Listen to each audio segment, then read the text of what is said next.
Hi Mark, my name is Rita Chen Sihua. My student number is 11. I'm a freshman. The title for today's speech is A Doctor's Case for Medical Marijuana, delivered by David Casarett. I would like to tell you about the most embarrassing thing that has ever happened to me in my years of working as a palliative care physician. This happened a couple of years ago. I was asked as a consultant to see a woman in her 70s, retired English professor who had pancreatic cancer. I was asked to see her because she had pain, nausea, vomiting. When I went to see her, we talked about those symptoms, and in the course of that constellation, she asked me whether I thought the medical marijuana might help her. I thought back to everything that I had learned in medical school about medical marijuana, which didn't take very long because I had learned absolutely nothing. And so I told her that as far as I knew, medical marijuana had no benefits whatsoever. And she smiled and nodded and reached into the handbag next to the bed and pulled out a stack of about a dozen randomized controlled trials showing that medical marijuana has benefits for symptoms like nausea and pain and anxiety. She handed me those articles and said, "Maybe you should read these before offering an opinion, doctor." Laughter. So I did.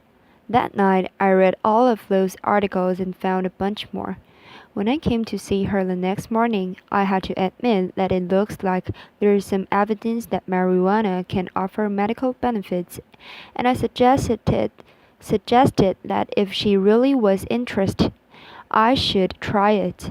You know what she said? She should try it. You know what she said? The 70-year-old retired English professor? She said, "I did try it about 6 months ago. It was amazing. I've been using it every day since. It's the best drug I've discovered. I don't know why it took me 73 years to discover this stuff. It's amazing." Laughter.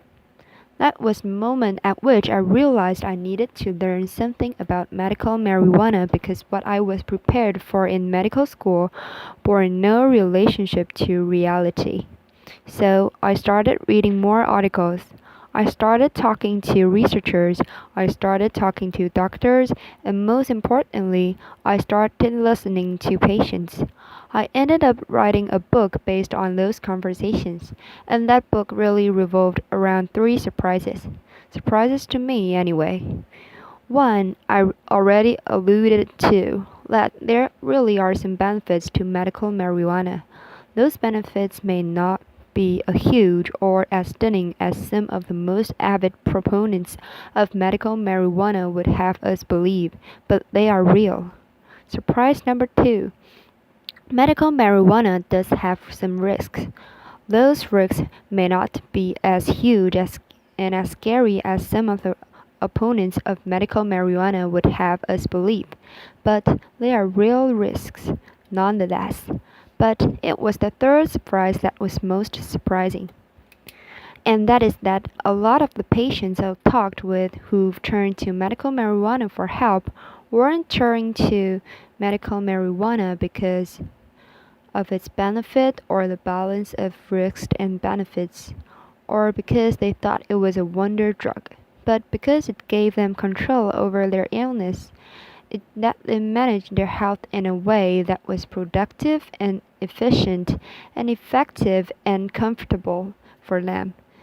To show you what I mean, let me tell you about another patient.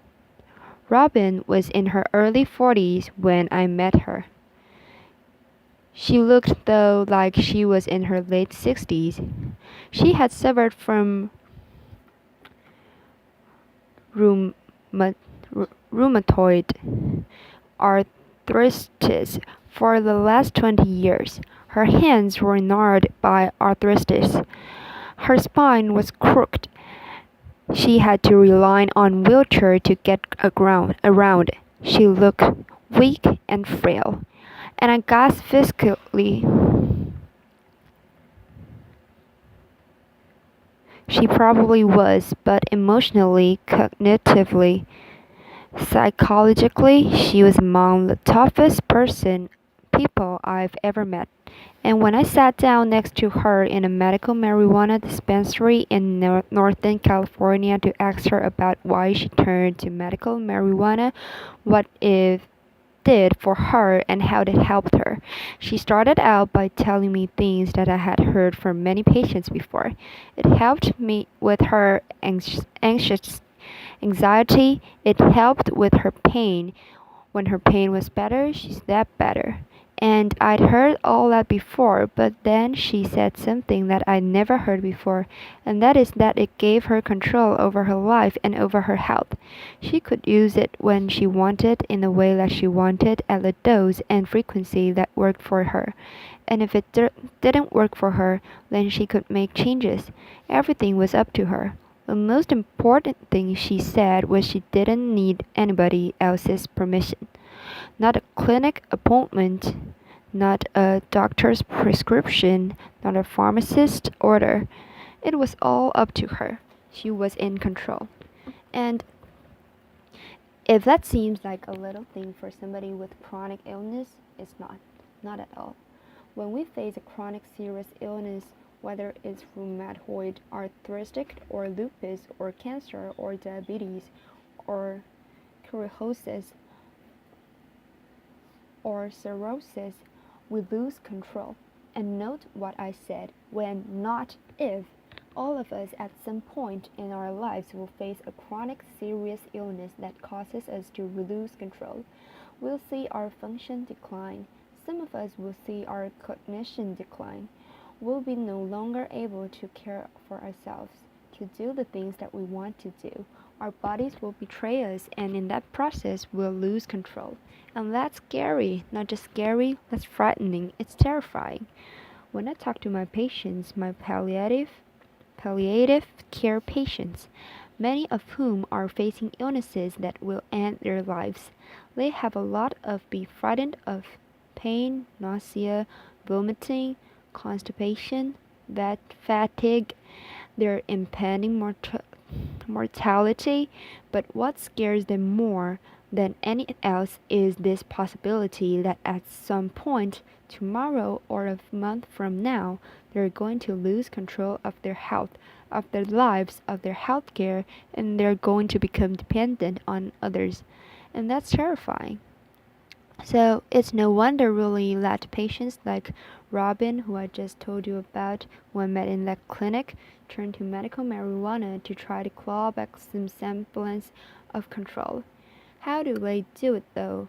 How do these medical marijuana dispensaries like the one where I met Robin, how do they give patients like Robin back the sort of control that they need?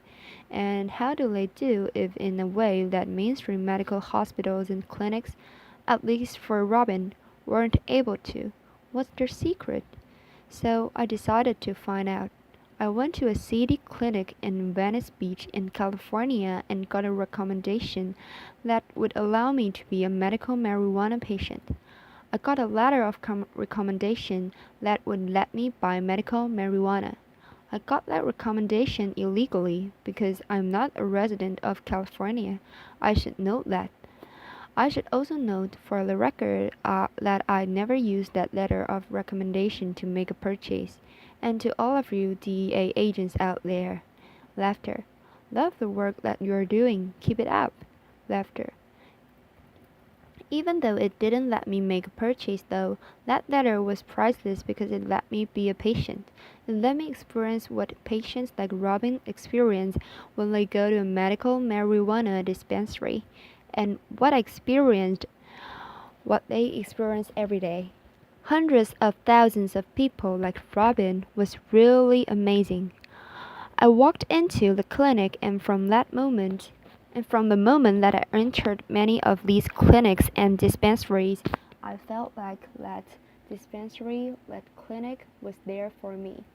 There were questions at the outset about who I am, what kind of work I do, what my goals are in looking for a medical marijuana prescription or product, what my goals are, what my preferences are, what my hopes are, How do I think? How do I hope this might help me? What am I afraid of? These are the sorts of questions that patients like Robin get asked all the time. These are the sorts of questions that make me confident that the people I'm talking with really has my best interest at heart and wants to get to know me. The second thing I learned in those clinics is the availability availability of education. Education from the folks behind the counter, but also education from the folks in the waiting room.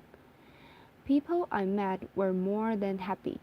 As I was sitting next to them, people like Robin to tell me about who they are, why they use medical marijuana, what helps them, how it helps them, and to give me advice and suggestions. Those waiting rooms really are a hive of interaction, advice, and support. And third, the folks behind the counter, I was amazed at how willing those people were to spend sometimes an hour or more talking me through the nonsense of the strain versus that strain, smoking versus vaporizing, edibles versus tinctures, all remember without me making any purchase whatsoever. Think about the last time you went to any hospital or clinics at the last time anybody spent an hour explaining those sorts of things to you. The fact that patients like Robin are going to these clinics, are going to these dispensaries and getting that sort of personalized attention and education and service really should be a wake-up call to the healthcare system. People like Robin are turning away from mainstream medicine, turning to medical marijuana dispensaries because those dispensaries are giving them what they need. If that's a wake-up call to the medical establishment, it's a wake-up call that many of my colleagues are either not hearing or not wanting to hear. When I talk to my colleagues, physicians in particular, about medical marijuana, they say, "Oh, we need more evidence, we need more research into benefits, we need more evidence about risks." And you know what? They're right. They're absolutely right. We do need much more evidence about the benefits of medical marijuana. We also need to ask the federal government to reschedule marijuana to Schedule 2 or to deschedule entirely to make that research possible. We also need more research into medical marijuana's risks. Medical marijuana's risks. We know a lot about the risks of recreational use.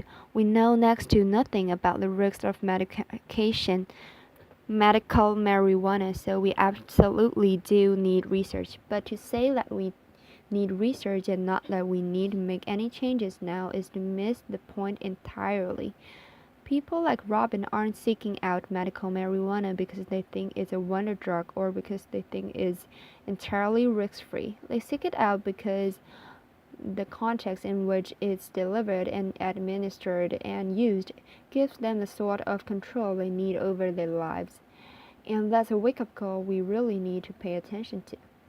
The good news, though, is that there are lessons we can learn today from those medical marijuana dispensaries, and those are lessons we really should learn. These are often small mom-and-pop operations run by people with no medical training, and while it's embarrassing to think that many of these clinics and dispensaries are providing services and support and meeting patients' needs in ways that billion-dollar healthcare systems aren't. We should be embarrassed by that, but we can also learn from that. And there are probably 3 lessons at least that we can learn from those small dispensaries. 1. We need to find ways to give patients more control in small but important ways. How to interact with healthcare providers, when to interact with healthcare providers, how to use medications in ways that work for them. In my own practice, I've got much more creative and flexible in supporting my patients in using drugs safely to manage their symptoms, with the emphasis on safely. Many of the drugs I prescribe are drugs like opioids or benzodiazepines, which can be dangerous if overused. But here's the point. They can be dangerous if they're overused, but they can also be ineffective if they're not used in a way that consistent with what patients want and need. So that's flexibility, if it's delivered safely, can be extraordinarily valuable for patients and their families. That's number one. Number two, education. Huge opportunities to learn from some of the risks of those medical marijuana dispensary to provide more education that doesn't require a lot of physician time necessarily, or any physician time, but opportunities to learn about what medications we are using and why, prognosis, trajectories of illness, and most importantly, opportunities for patients to learn from each other. How can we replicate what goes on in those clinic and medical dispensary waiting rooms? How patients learn from each other, how people share with each other. And last but not least, putting patients first the way those medical marijuana dispensaries do, making patients feel legitimately like they want. What they need is why, as healthcare providers, we're here, asking patients about their hopes, their fears, their goals, and preferences. As a palliative care provider, I ask all my patients what they're hoping for and what they're afraid of. But here's the thing, patients shouldn't have to wait until they're chronically seriously ill, often near the end of life. They shouldn't have to wait until they're seeking a physician like me before somebody asks them, what are you hoping for? What are you afraid of? That should be baked into the way that healthcare is delivered. We can do this, we really can. Medical marijuana dispensaries and clinics all across the country are figuring this out. They're figuring this out in ways that larger, more mainstream health systems are years behind. But we can learn from them, and we have to learn from them. All we have to do is swallow our pride, put aside the thought for a minute that because we have lots of letters after our names, because we're experts, because we're chief medical officers of a large healthcare system, we know all there is to know about how to meet patients' needs. We need to swallow our pride. We need to go visit a few medical marijuana dispensaries. We need to figure out what we're doing. We need to figure out why so many patients like Robin are leaving our mainstream medical clinics and going to these medical marijuana dispensaries instead. We need to figure out what their tricks are, what their tools are, and we need to learn from them. If we do, and I think we can, and I absolutely think we have to, we can guarantee all of our patients will have a much better experience. Thank you. Applause.